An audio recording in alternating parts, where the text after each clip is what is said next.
Download करें जनमत Haryana app.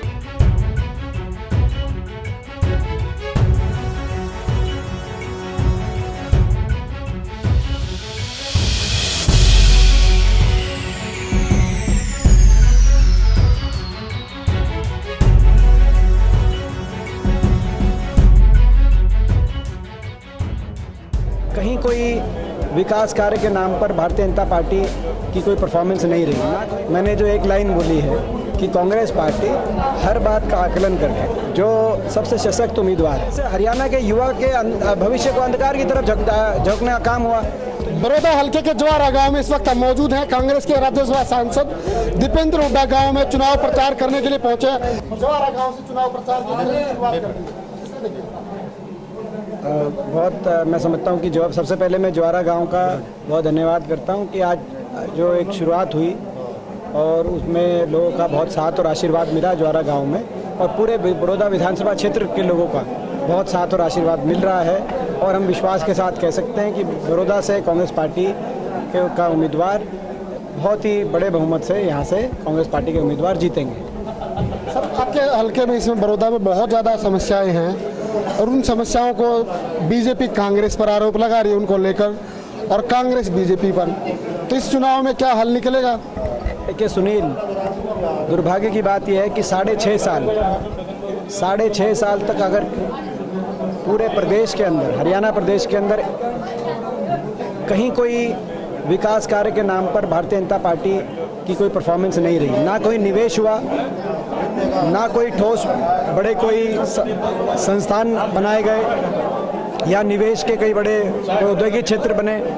6.5 साल में हरियाणा प्रदेश को विकास की पटरी से इन्होंने उतार दिया, खुशहाली की पटरी से उतार दिया। आज जो प्रदेश 2014 तक निवेश दर में नंबर 1 था, आज वो निवेश दर में तो 28वें और 30वें नंबर तक भी पहुंचता है, और बेरोजगारी में देश में नंबर 1 पहुंच गया वो प्रदेश।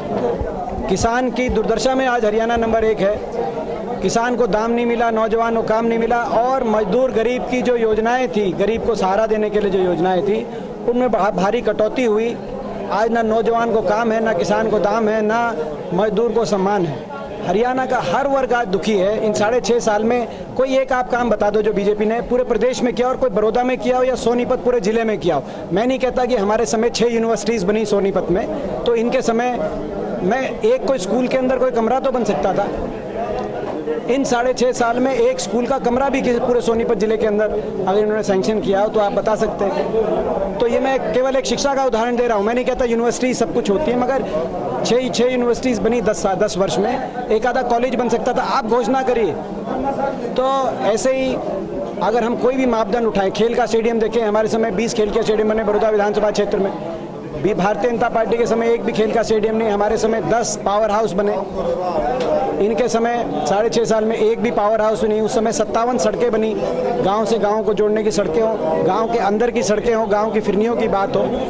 पिछले 6.5 साल में एक कोई विकास का ग्रांट का एक पैसा तो आया नहीं।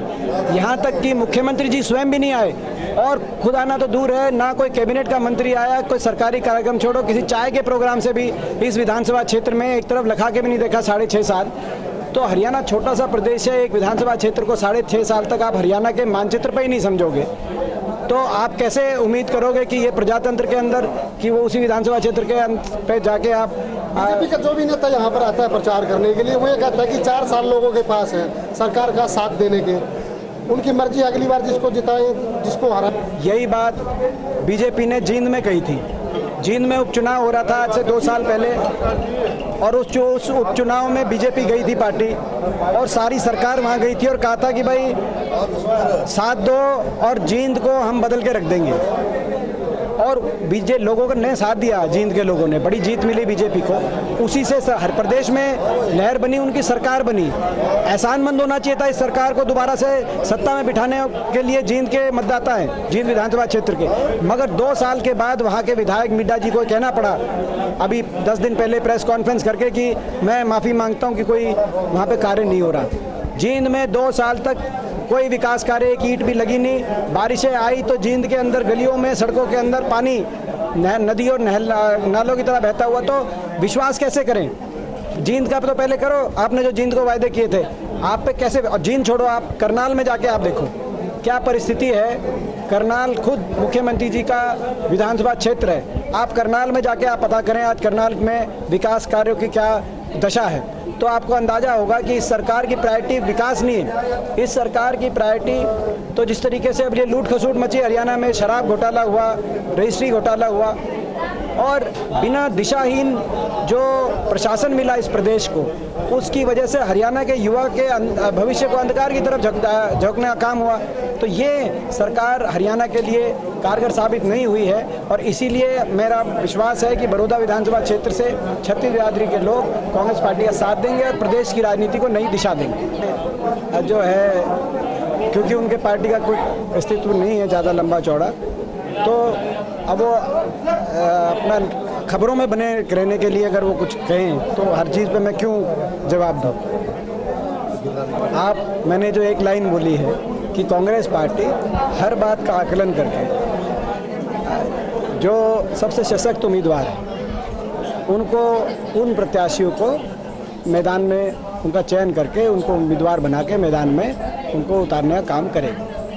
राजनीति के आगे, राजनीति के पीछे, हर हलचल को जानने के लिए हमारे YouTube चैनल जनमत हरियाणा को लाइक करें, सब्सक्राइब करें और अपडेट रहने के लिए बेल आइकन दबाना ना भूलें। देखते रहें जनमत हरियाणा, सच के अलावा कुछ भी नहीं।